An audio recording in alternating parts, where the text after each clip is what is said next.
It was almost midnight when Daniel heard the knock.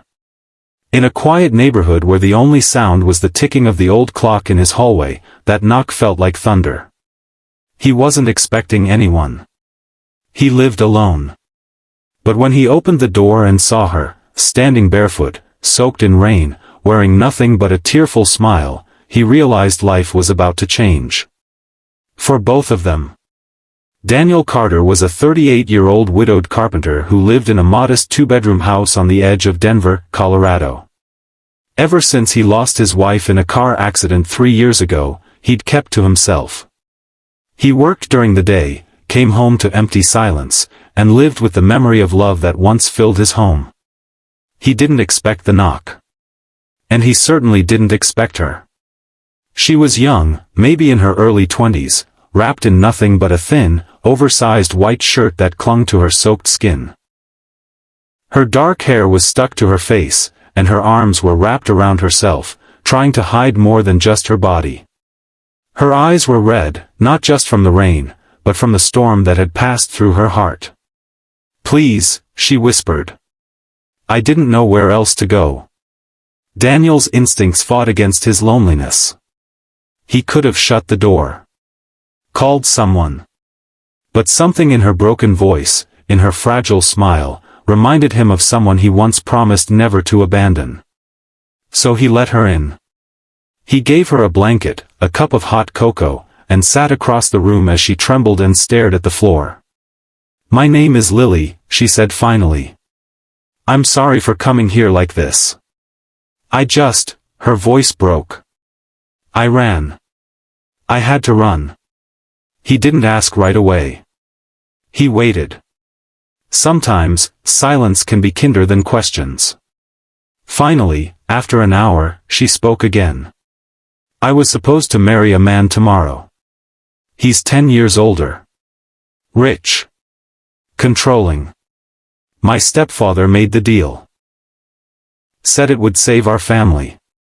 But it would destroy me." She looked up at Daniel. "I climbed out the window. Walked through the storm. I remembered your house." Daniel frowned. "How do you know me?" "You helped my mom once. Years ago. She worked in your woodshop. Said you were kind. That if I was ever in real trouble, I could come here. I guess I held on to that." Daniel's eyes welled up. He remembered Lily's mother, Elena. A hard-working, brave woman who died of cancer just a year after his wife. She used to say, "Kindness echoes, Daniel. You never know when yours will return." Now it had. Over the next few days, Lily stayed in the guest room. She never asked for anything, never crossed a line. She cooked breakfast when Daniel left for work. Folded laundry. Repaired a few cracked dishes with glue. Slowly, like a scared kitten, she started speaking more.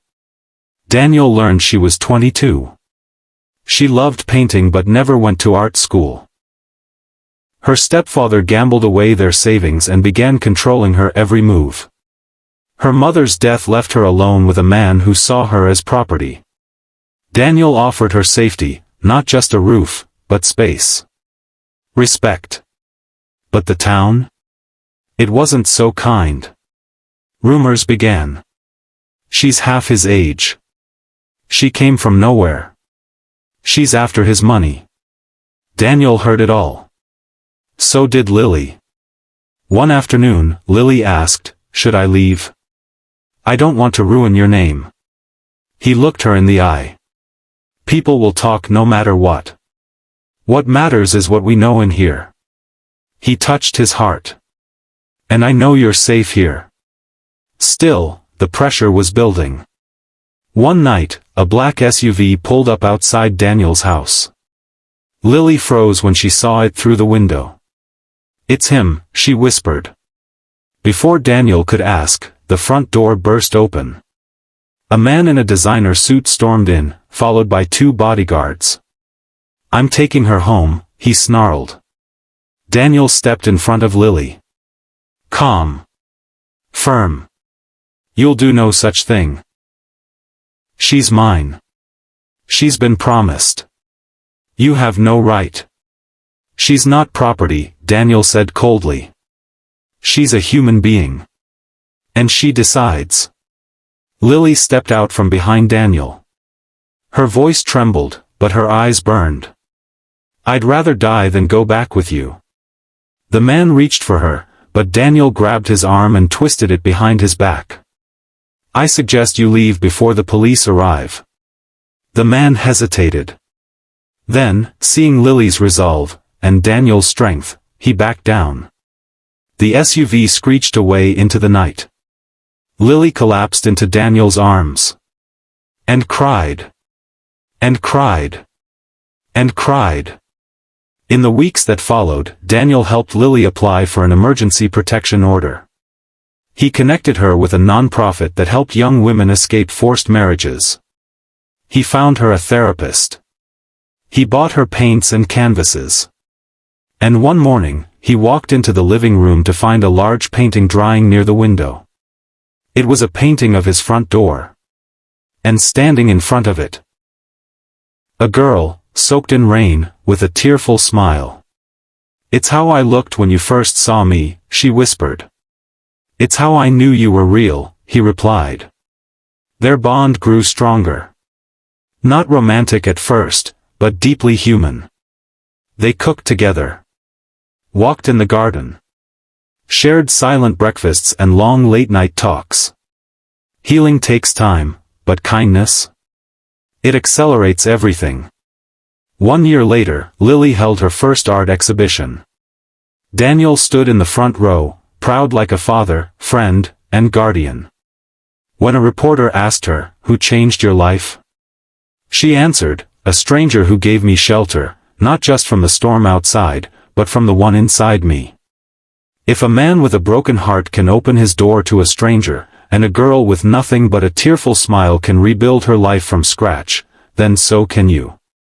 Kindness doesn't always wear a superhero cape. Sometimes, it just answers the door. Yellow heart, like this video if it touched your heart.